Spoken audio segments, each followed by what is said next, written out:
वजीर दिफा ख्वाजा आसिफ की जानिब से पाकिस्तान तहरीक इंसाफ पर पाबंदी आयद करने के इंदिए के बाद पाकिस्तान में नई बहस छिड़ गई है कि क्या किसी सियासी जमात पर पाबंदी लगाना जमहूरी है या गैर जमहूरी, और तहरीक इंसाफ पर पाबंदी का मुल्की सियासत पर क्या असर पड़ेगा। ख्याल रहे कि बुध को एक बयान में ख्वाजा आसिफ का कहना था कि पीटीआई पर पाबंदी के हवाले से गौर किया जा रहा है, ताहम इस हवाले से पार्लियामेंट से रुजू करेंगे और हतमी फैसला हुक्मरान इत्तेहाद मुशावरत से किया जाएगा। वाज़ेह रहे कि पाकिस्तान में माजी में भी सियासी जमातों पर पाबंदियां आयद की जा चुकी हैं और कवानीन में इसका तरीक़ेकार भी मौजूद है। सुप्रीम कोर्ट बार एसोसिएशन के साबिक सदर यासीन आज़ाद कहते हैं कि अगर किसी सियासी जमात पर मुल्क में दहशतगर्दी फैलाने का इल्ज़ाम हो या खिलाफ कानून काम करती हो तो वफाकी काबीना इस बारे में कानून नाफिज करने वाले इदारों से रिपोर्ट तलब करती है। यासीन आज़ाद का कहना था कि वफाकी हुकूमत सियासी जमात के रहनुमाओं और कारकुनों पर दर्ज दहशतगर्दी के केसेस का जायजा लेती है और शवाहिद की रोशनी में तफसीली रिपोर्ट यानी सियासी जमात पर पाबंदी के लिए चार्जशीट मुरतब करना होती है। उनके बकौल अगर वफाकी काबीना को लगता है कि कोई सियासी जमात मुल्क दुश्मन सरगर्मियों में मुलव्विस है तो फिर काबीना पाबंदी की मंजूरी देती है। ये मामला कौमी असेंबली और सेनेट में भी जा सकता है। दोनों ऐवानों से इस पर करारदादें मंजूर होती हैं कि ये दहशतगर्द जमात है, लिहाजा इस पर पाबंदी होनी चाहिए। यासीन आज़ाद के बकौल काबीना और पार्लियामान से मंजूरी के बाद वजारत दाखिला नोटिफिकेशन जारी कर देगी कि मज़कूरा सियासी जमात पर पाबंदी लगा दी गई है। उनके बकौल पाबंदी के फैसले पर वजारत दाखिला और इसके बाद सुप्रीम कोर्ट में भी अपील की जा सकती है, लिहाजा हतमी फैसले का इख्तियार सुप्रीम कोर्ट ऑफ पाकिस्तान के पास ही होता है। याद रहे कि गुज़िश्ता वर्ष अगस्त में इलेक्शन कमीशन ऑफ पाकिस्तान ने ममनुआ फंडिंग केस में सुनाए गए फैसले में कहा था कि इमरान खान की जमात पीटीआई पर बैरून ममालिक से ममनुआ फंड्स लेने के इल्जामात साबित हुए हैं। इस फैसले के बाद वफाकी हुकूमत ने तहरीक इंसाफ के खिलाफ कार्रवाई के लिए पॉलिटिकल पार्टीज एक्ट 2002 के तहत डिक्लेरेशन सुप्रीम कोर्ट में जमा कराया था, लेकिन ये मामला आगे नहीं बढ़ सका था। क्या पीटीआई पर पाबंदी के मामले में इलेक्शन कमीशन का भी किरदार है?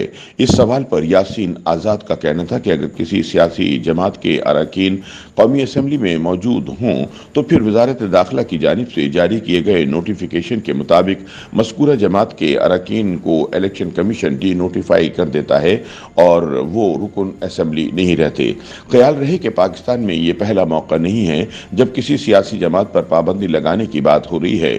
चंद बरस कबल तहरीक लब्बैक पाकिस्तान पर पाबंदी का मामला भी सामने आया था, ताहम रियासत के साथ मामला तय होने पर यह अमल मुकम्मल नहीं हो सका था। पाकिस्तान की सियासी तारीख में पहली मरतबा 1954 में पाकिस्तान कम्युनिस्ट पार्टी पर पाबंदी लगाई गई थी। इस जमात पर यह इल्जाम था कि इसने रावलपिंडी साजिश केस में मुलव्विस होकर मुल्क दुश्मनी की और इसी बुनियाद पर मुल्क भर में जमात के वर्कर्स के खिलाफ क्रैकडाउन किया गया।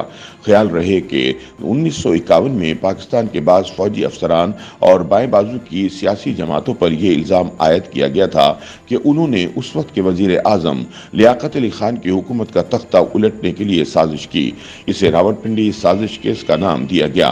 साजिश के इल्ज़ाम में पाकिस्तान कम्युनिस्ट पार्टी के सरबराह सज्जाद ज़हीर को भारत वापस भिजवा दिया गया। पाबंदी लगने से पहले इस जमात के अरकान की तादाद 3000 के लगभग थी।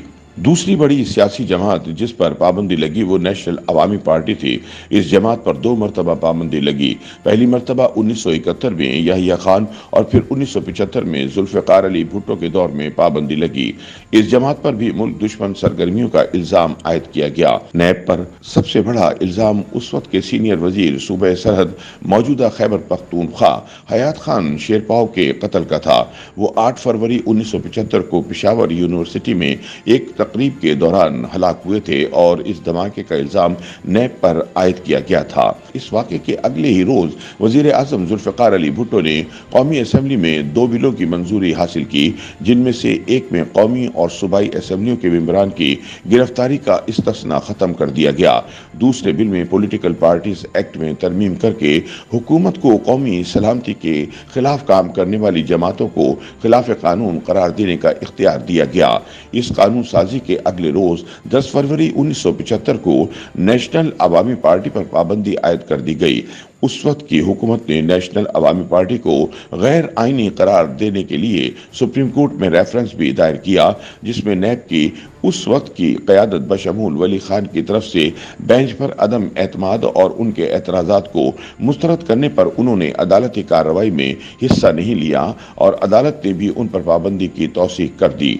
दूसरी जानिब पाकिस्तान में गुज़िश्ता 2 दहाइयों में मजहबी और सियासी जमातों पर पाबंदी आयद की गई। इनमें से बाज़ ऐसी जमातें भी हैं जो इंतखाबी निशान रखते हुए माजी में इंतखाबात में भी हिस्सा लेती रहीं और इनके अरकान कौमी और सूबाई असम्बलियों में भी रहे, लेकिन उन पर पाबंदी आयद कर दी गई।